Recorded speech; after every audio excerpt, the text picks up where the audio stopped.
পুনৰ মাদ্ৰাছা খুলিব বদৰুদ্দিন আজমলে। আমি ধাক্কা ধুক্কি নকৰোঁ, আমি সুপ্ৰিম কোৰ্ট হাইকোৰ্টলৈকে যাম আৰু মাদ্ৰাছা খোলাৰ চেষ্টা কৰিম আৰু খুলিব।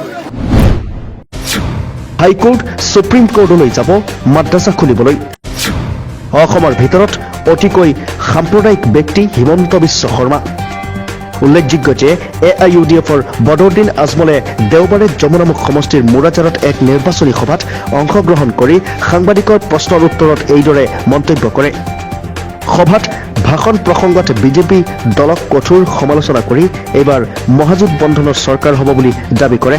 ইফালে এক ধাক্কাই মাদ্ৰাছা খুলিব বুলি আজমলে কোৱা কথাষাৰ প্ৰতিক্ৰিয়া জানিবলৈ পোৱাত আজমলে কয় যে ঠেলা হেঁচা নকৰে যদি উচ্চ ন্যায়ালয় আৰু উচ্চতম ন্যায়ালয়ত গৈ মাদ্ৰাছা খোলাৰ চেষ্টা কৰিব। লগতে হিমন্ত বিশ্ব শৰ্মাক অসমৰ ভিতৰত আটাইতকৈ সাম্প্ৰদায়িক ব্যক্তি বুলি মন্তব্য কৰি কঠোৰ সমালোচনা কৰে আজমলে। Bureau report, news 100। আপুনি একে ধাক্কাই মছজিদ মাদ্ৰাছা খুলি দিব বুলি কৈছে, আকৌ হিমন্ত একে ধাক্কাই মেডিকেল কলেজ খুলিব বুলি কৈছে। আমি ধাক্কা ধুক্কি নকৰোঁ, আমি সুপ্ৰিম কোৰ্ট হাইকোৰ্টলৈকে যাম আৰু মাদ্ৰাছা খোলাৰ চেষ্টা কৰিম আৰু খুলিব। আমি মেডিকেল কলেজৰ কথা কৈছোঁ, আমি ডিষ্ট্ৰিক্টে আমি কোল্ড ষ্টৰেজ দিম মানে কৈছোঁ, আমি কলেজ দিম।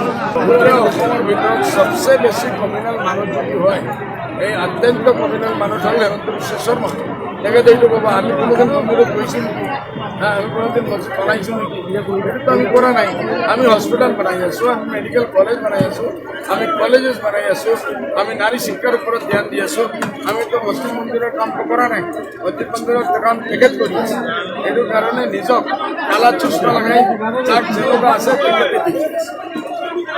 মানে আজমলৰ কথা কৈ এইবাৰ নিৰ্বাচনী বৈতৰণি পাৰ কৰিব বিচাৰে নেকি বিজেপিয়ে? আপোনাৰ কথা কৈ নাম লৈ নিৰ্বাচনী বৈতৰণি পাৰ কৰিব বিচাৰে নেকি? কলৰাজ কৰাৰ চেষ্টা কৰি আছে, হয়নে? এইটো নহ'ব। এইবাৰ আলম বেতন চলি আছে আৰু আমাৰ মহাগঠবন্ধনে এইটো প্ৰুভ কৰি আছে। আমি কেতিয়াবা বিজেপিৰো আমি বুৰাই কৰা নাই, বিজেপিৰ সাম্প্ৰদায়িকতাৰ আমি বুৰাই কৰি আছোঁ। বিজেপিয়ে যিকেইটা বেয়া বেয়া কাম কৰি আছে, যিসকল কাম কৰা নাই সেইটো আমি বনাই আছোঁ।